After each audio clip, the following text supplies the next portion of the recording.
Hello, and welcome to the Fuzzy Gamer. I'm your host, the Red Menace. Funny co-host is under the weather right now. Today we are reviewing Dishonored, a first-person stealth game developed by Arkane Studios and published by Bethesda Softworks. Set in the steampunk city of Dunwall, the game follows silent protagonist Corvo Attano, who, in the first 10 minutes of the game, is framed for the murder of the Empress he is supposed to be an ultra-badass bodyguard for. Needless to say, he might have been slightly oversold. Either way, you follow Corvo as he enacts his revenge on the people responsible for the murder and his framing, either by shoving sharp things through soft things that make them scream and bleed, or enacting other, more devious plots that, while technically non-lethal, still seem to be somehow worse than a clean death by steam broiling. Which is where we come to one of the game's core mechanics. You guessed it, moral choices. Yes, as you progress through the game, you have the choice to either murder everyone who looks at you funny or sneak your way past these silly guards and or choke them out if they get too annoying for you.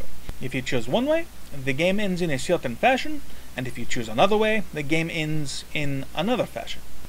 The rationale being that the more bodies you leave around for rats, and the more chaos you commit as you're chased through city streets, the worse things get for our poor Dunwall, so you are encouraged to choose wisely. Really though, as the monkeys played through the game, it became apparent that this city is really depressing and dark, no matter what you do.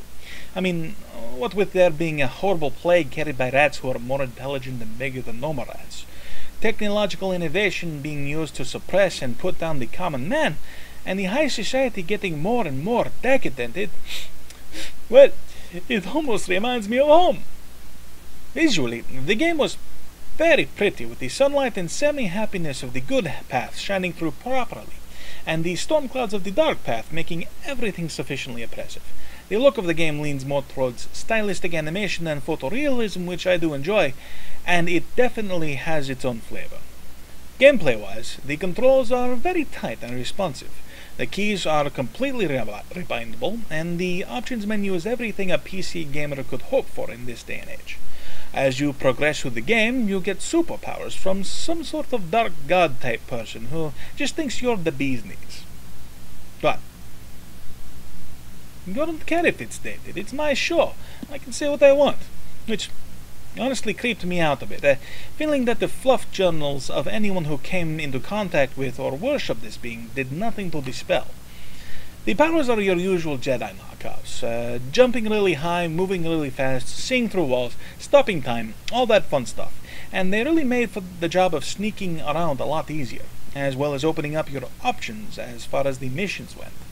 For example, to get into a popular brothel, you could murder every guard on your way into the front door, or you could use your teleportation ability to get up onto a high ledge and sneak in the second floor. Alternatively, you could possess a small rodent or a fish and sneak in a narrow opening too small for you to fit through. Really, that seems to be what this game is about, offering you as many options to get your revenge as it can, depending on playstyle and what powers you invest in. Overall, I have to say that I really enjoyed this game. The story flowed well from one mission to the next, the superpowers were fun, and really gave you the sense of being a badass without making things too easy. And I have to say that I really enjoyed the choice aspect of the game. Not only the alternate mission routes, but the moral choices as well. Rather than shove a binary good-evil decision in your face every time you reach a turning point, this game is more subtle. The decisions are less about the good and evil, and more about what you as a player feel is right to do in a given situation, as well as how you comport yourself while walking the street. What's more, the results of your decisions aren't shoved in your face right off the bat. There is no sliding scale on a character screen telling you exactly how many dark merit badges you got for kicking that last puppy. Rather, the game gives you a vague judgment as to how you carried out the mission at the end, and the world changes subtly because of it.